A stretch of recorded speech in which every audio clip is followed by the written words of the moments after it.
کیا آپ کو پتہ ہے کہ شوگر سے زیادہ خطرناک کیا چیز ہے؟ شوگر سے زیادہ خطرناک ہے اس کے بارے میں پھیلائی جانے والی غلط فہمیاں۔ مثال کے طور پہ شوگر صرف میٹھا کھانے سے ہوتی ہے۔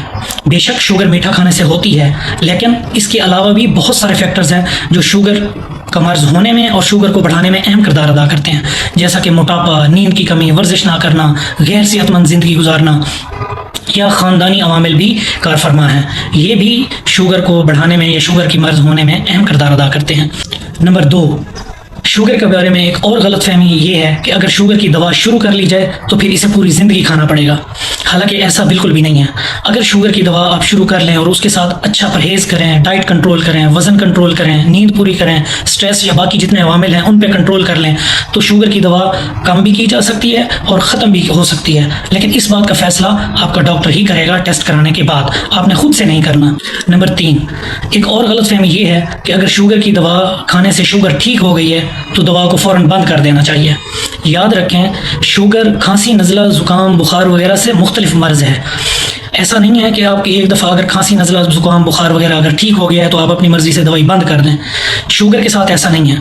اگر شوگر کی دوا کھانے سے آپ کا مرض ٹھیک ہو گیا ہے تو اس کا مطلب یہ ہے کہ ڈاکٹر صاحب نے جو آپ کو شوگر کی دوا اور اس کی مقدار تجویز کی ہے وہ آپ کی مرض کے بالکل مطابق ہے، تو اس لیے لہٰذا اس کو جاری رکھیں، اور اس کی دوا کی مقدار کم کرنا یا بند کرنا یہ اپنے ڈاکٹر صاحب کے مشورے سے ہی کریں، خود سے نہ کریں۔ ایک چوتھی غلط فہمی یہ بھی ہے کہ اگر آپ شوگر کی دوا کھا رہے ہیں تو ساتھ میں جو مرضی کھاتے پیتے ہیں۔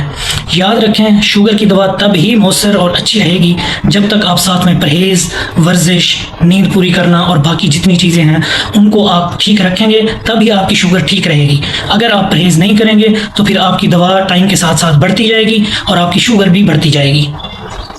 ایک پانچویں غلط فہمی یہ بھی ہے کہ کڑوی چیزیں کھانے سے شوگر ٹھیک ہو جاتی ہے یا کم ہو جاتی ہے، کیونکہ ایک عام تاثر یہ ہے کہ میٹھا کھانے سے شوگر بڑھتی ہے، تو لہٰذا کچھ لوگ یہ سمجھتے ہیں کہ کڑوی چیزیں کھانے سے شوگر کم ہو جائے گی۔ ایسا بھی بالکل نہیں ہے۔ نمبر 6، ایک عام تاثر یہ بھی ہے کہ شکر کھانے سے، گڑ کھانے سے یا شہد استعمال کرنے سے شوگر پہ کوئی فرق نہیں پڑتا۔ یاد رکھیں، یہ بھی میٹھے کی ہی مختلف اشکال ہیں، تو اس سے آپ کی شوگر بڑھ سکتی ہے اور یہ بھی آپ کے لیے خطرناک ہو سکتی ہیں۔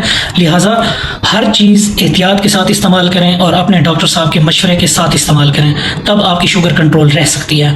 نمبر 7، دیسی ٹوٹکوں سے شوگر کا مکمل خاتمہ۔ آپ نے اکثر لکھا دیکھا ہوگا یا پڑھا ہوگا۔ کیا آپ کو پتہ ہے کہ دیسی ٹوٹکوں میں یا حکیم کی پھکیوں میں اور پوڑیوں میں شوگر کی گولیوں کو ہی پیس کے استعمال کیا جاتا ہے، جس سے آپ کو وقتی فائدہ تو ہو سکتا ہے لیکن لانگ ٹرم میں اس کا نقصان ہی ہوتا ہے، کیونکہ حکیم صاحبان یا جو غیر مستند ڈاکٹر ہوتے ہیں، جو کویکس ہوتے ہیں، ان کو یہ نہیں پتہ ہوتا کہ شوگر کی کون سی دوا کون سے مریض میں نہیں دینی یا اس کی مقدار کتنی دینی ہے اور کتنی نہیں دینی، تو لہٰذا ہمیشہ مستند ڈاکٹر سے شوگر کا علاج کروائیں۔ نمبر 8، ایک غلط فہمی یہ بھی پائی جاتی ہے کہ اگر آپ میں شوگر کی علامات نہیں ہیں تو آپ میں شوگر کی مرض ختم ہو گئی ہے۔ یہ بھی بالکل غلط فہمی ہے اور ایسا نہیں کرنا چاہیے۔ اگر آپ میں شوگر کی علامات نہیں ہیں اور آپ کی شوگر کنٹرول ہے تو اپنے ڈاکٹر سے ہی مشورہ کر کے اس کی دوا کم، زیادہ یا ختم کریں، اور وہ ڈاکٹر صاحب ہی آپ کو بتائیں گے کہ اس کی دوا کیسے کم کرنی ہے۔ اس لیے شوگر سے نہ ڈریں، شوگر کے بارے میں پائی جانے والی غلط فہمیوں سے ڈریں۔ ویڈیو کو شیئر کریں اور شوگر کے بارے میں اپنی اور اپنے پیاروں کی غلط فہمیاں دور کریں اور احتیاط کریں۔ شکریہ۔